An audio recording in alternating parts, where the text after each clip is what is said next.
Et si les logements éco-responsables n'étaient plus l'exception d'aujourd'hui, mais la norme de demain?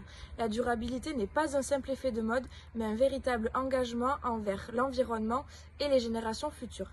Les logements doivent donc se tourner vers des pratiques éco-responsables afin d'améliorer la satisfaction client. Dans cette vidéo, nous allons donc voir aujourd'hui les différentes pratiques mises en place par les hébergements pour décarboner et vous allez voir que vous aussi, vous pouvez le faire.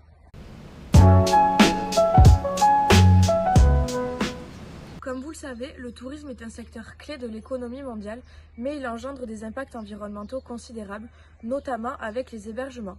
Mais alors, quels sont les effets et l'impact du tourisme sur l'environnement? Selon l'Organisation mondiale du tourisme, le secteur de l'hébergement représente 21% des émissions de gaz à effet de serre liées au tourisme. Cette empreinte élevée s'explique par la consommation gourmande en énergie pour la climatisation, le chauffage, l'éclairage, la production de déchets, la surconsommation d'eau et également l'importation de denrées alimentaires.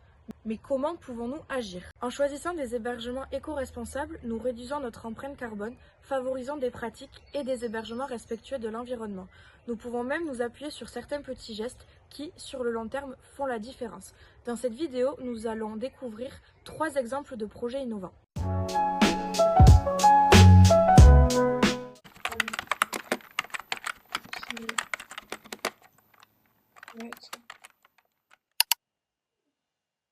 Niché au cœur de la nature, à proximité du siège historique de la marque Yves Rocher, fondé à La Gacilly en Bretagne et faisant partie d'un écosystème local engagé pour la biodiversité et le développement durable, la Grée des Landes. Premier hôtel breton certifié Green Globe en 2013. Elle cumule de nombreux écolabels tels que le Green Globe Gold, écolabel européen, HQE et 1% pour la planète, dont 1% des chiffres d'affaires sont reversés à des associations environnementales. L'hôtel est aussi un refuge certifié LPO pour la protection des oiseaux et chaque nuitée finance la plantation d'un arbre avec la Fondation Yves Rocher. L'établissement intègre également des solutions écologiques innovantes, toits végétalisés, panneaux photovoltaïques, récupération d'eau de pluie ou encore chaudière biomasse. Son restaurant, quant à lui, Les Jardins Sauvages, valorise une cuisine bio, locale et de saison, salué par l'étoile verte Michelin depuis 2021 pour son engagement durable.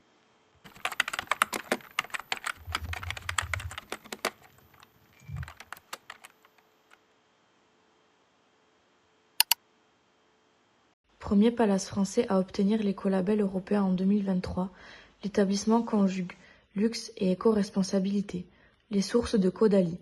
Au cœur des vignes bordelaises, il sensibilise aux enjeux environnementaux aux côtés d'Hugo Clément, activiste engagé pour l'environnement. Dans les cuisines, un potager en permaculture de 250 m² fournit fruits et légumes.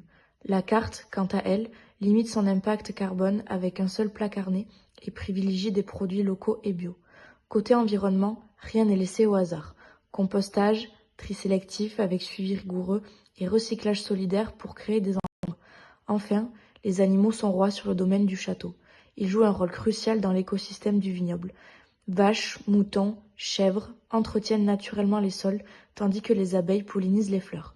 Un engagement pour la préservation de la biodiversité.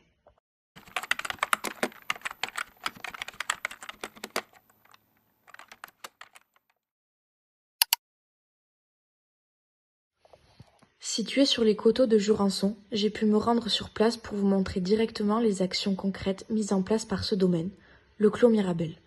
Les plats servis sont composés de légumes issus directement de leur jardin en permaculture.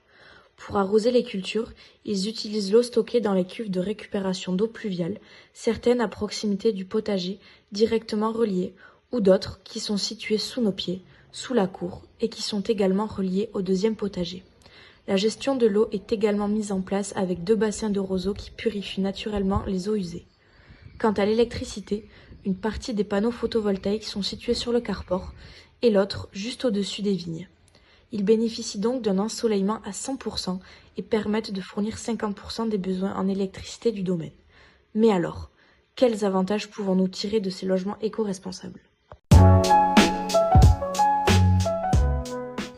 Les clients sont donc sensibilisés aux enjeux environnementaux et sont susceptibles d'en être davantage soucieux. Cela permet de renforcer leurs efforts en s'inspirant des pratiques mises en place dans ces établissements. De plus, c'est l'assurance de séjourner dans un cadre naturel, en cohérence avec leurs valeurs, de bénéficier d'un bien-être et d'un confort de standing, tout en participant à un impact positif. Pour l'environnement, c'est un instant de répit, moins de pollution, une meilleure gestion des ressources et la préservation de la biodiversité.